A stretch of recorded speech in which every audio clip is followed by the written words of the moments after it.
Ini. Ya. Ini. Jadi bukan kekembangan seperti ini. Ya. Ini bukan. Itu.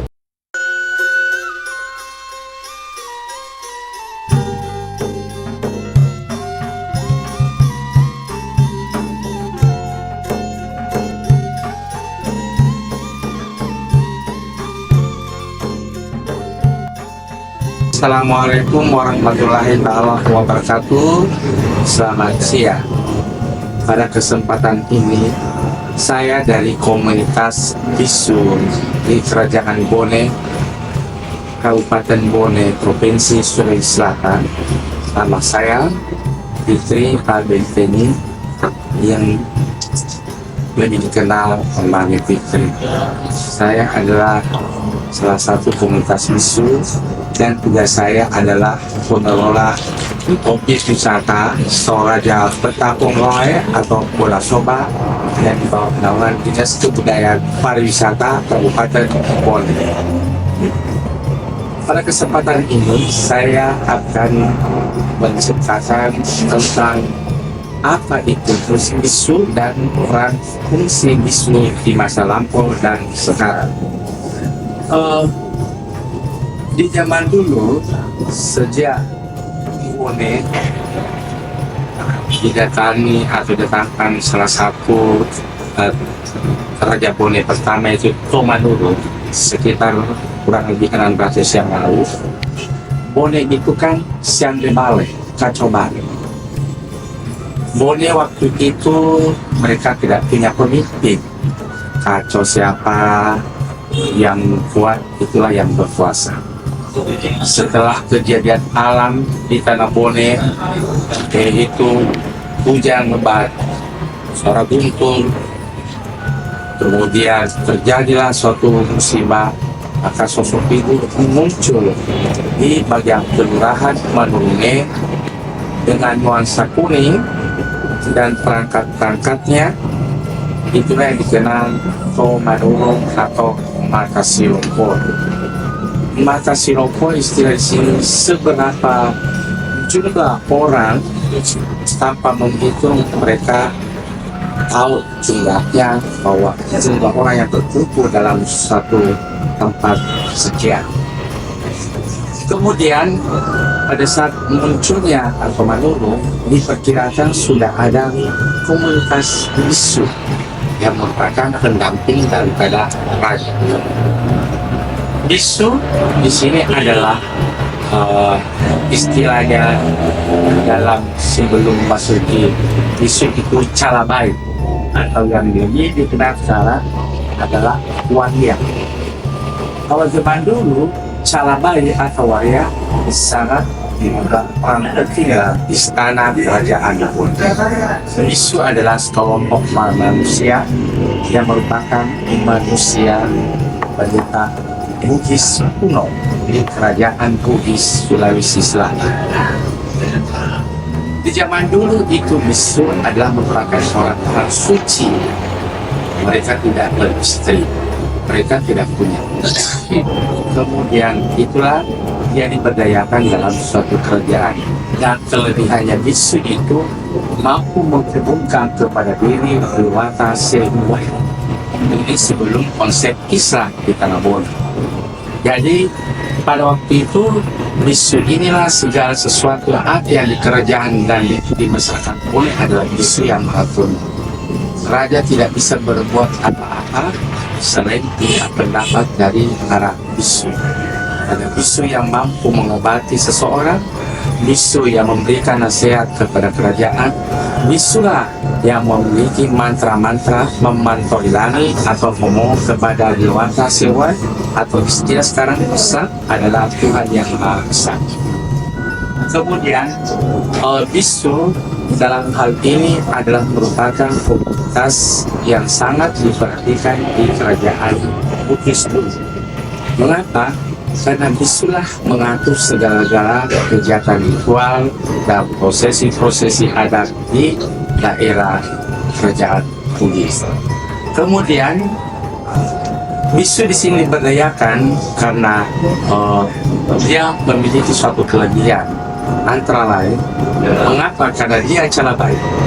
Ya, calabai ini harus dilatih baru masuk dia ke komunitas bisu.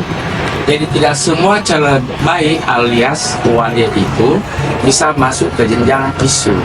Dia harus memiliki nilai-nilai, sikap, kemudian wibawa, dan kejujuran, lempu, ada taubat, ada kemudian bisu ini setelah calabai ini setelah mereka paham tentang kedewasaannya, mereka dilatih menjadi komunitas bisu. Pada pelantikan bisu menuju palolo atau pematua itu biasa disebut direbah. Direbah artinya dilatih, diibaratkan dia itu kembali menjadi orang-orang aktif kembali menjadi dengan ibadah suci. Mereka ini kapan? Kenapa mesti kapan? Itulah simbol bahwa dia masih bersih karena bisu ini harus mengelola tanah kerajaan dalam keadaan suci. Kemudian pada saat ritual-ritual bisu itu mereka punya kelebihan. Yang biasa orang lihat kalau menari adalah pakai keris, menusuk keris ke tubuhnya. Ada yang beranggapan kekebalan, tetapi sesungguhnya bukan. Mengapa bisu itu menusuk keris ke tubuh para bisu? Ada dua. Yang pertama adalah memperlihatkan bahwa kejujuran antara kerajaan dan kepada dewata sewa. Yang kedua, matolak bala. Kalau dia tusuk keris ini itu matolak bala, semoga apa yang ada terjadi tidak akan terjadi di kerajaan Bone, dan itu biasanya kepada tubuh para bisu. Kemudian seperti keris ini yang dipakai adalah bisu, ya ketika dia melakukan ini, itu kan harus ada permohonan dulu kepada dewata sewa, ada bahasanya. Bukan seperti sekarang yang sudah kita tawarkan membaca ayat suci Al-Quran. Sebelum membaca ayat suci Al-Quran dulu, kalau sebelumnya itu agama Islam, kita mau dewata sewa. Yang seperti contohnya,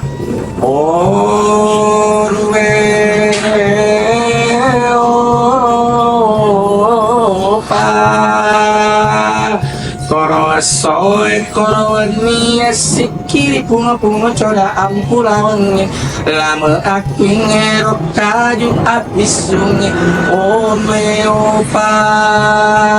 Artinya memohon kepada ya Allah Tuhan, siang dan malam aku serahkan Engkau, berikanlah kesejahteraan dan kemakmuran dan kedamaian di istana kami di kerajaan Bone. Itu yang terjemahnya. Kemudian setelah itu tadi, bisu itu pada menusuk-nusuk keris adalah fungsi, yaitu memunculkan kejujuran, tidak ada dusta di antara kita, antara kerajaan dan masyarakat Bone. Yang kedua adalah mereka mempelapala, semoga tidak ada terjadi sesuatu hal di kerajaan Bone. Itulah contohnya keris tusuk ini, ya. Jadi bukan kekebalan seperti ini, ya.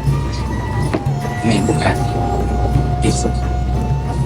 Kalau kita berjalan lurus bahwa doa kita diterima kepada dewata sewa atau kepada Tuhan yang Maha Esa. Kemudian bisu karena sekarang sudah berubah kerajaan Bone menjadi pemerintahan daerah Bone. Jadi kalau bisu itu pemimpin agama lah, dan agama lah, dia segalanya mengatur segala-galanya di secara harus menang. Jadi peran bisu sekarang di Bone itu ya membersihkan benda-benda pusaka kerajaan Bone seperti peninggalan Raja Bone yang ke-12 akan ditata aduk kerangka. Seperti ini menjelang hari di Bone, misalnya tanggal 6 akan dibersihkan lagi disebut Matompan Raja. Kemudian bisu itu diberdayakan di zaman dulu karena posisinya dia tidak ada beban tentang suami, tentang istri, dan kepada anaknya. Nah, memang raja-raja Bone dulu itu di zamannya sangat bijaksana. Karena kalau diberdayakan larinya ke perempuan yang ada suaminya, itu kan bisa pelanggaran HAM istilahnya. Seorang perempuan ibu tidur bersama suaminya, kalau raja kan waktu itu kalau ada keinginannya tidak mengenal apa, keinginan raja harus dipenuhi. Jadi kalau ada istrinya, kalau umpamanya ada juga suaminya, mengganggu. Kalau kita ini tidak punya anak, tidak punya istri, dan tidak punya suami, jadi dia 24 jam mau dipakai dalam kegiatan kerajaan tidak ada masalah. Kemudian yang diragukan juga kalau perempuan jangan sampai ada terjadi selingkuhan di kerajaan, atau sebaliknya kalau perempuan selingkuh dengan raja, atau kalau laki-laki selingkuh nanti permaisuri atau anak permaisuri. Tapi kalau bisu tidak ada berjalan mulus. Itulah konsep-konsep pemberdayaan bisu yang ada di kerajaan Bone. Kemudian sekarang itu kita hanya tinggal membersihkan karena sudah bergeser, memang ada maksudnya agak besar. Jadi kita tinggal hanya pembesaran. Kalau di keagamaan itu kita serahkan kepada ustaz. Itulah kisah bisu yang ada di Bone.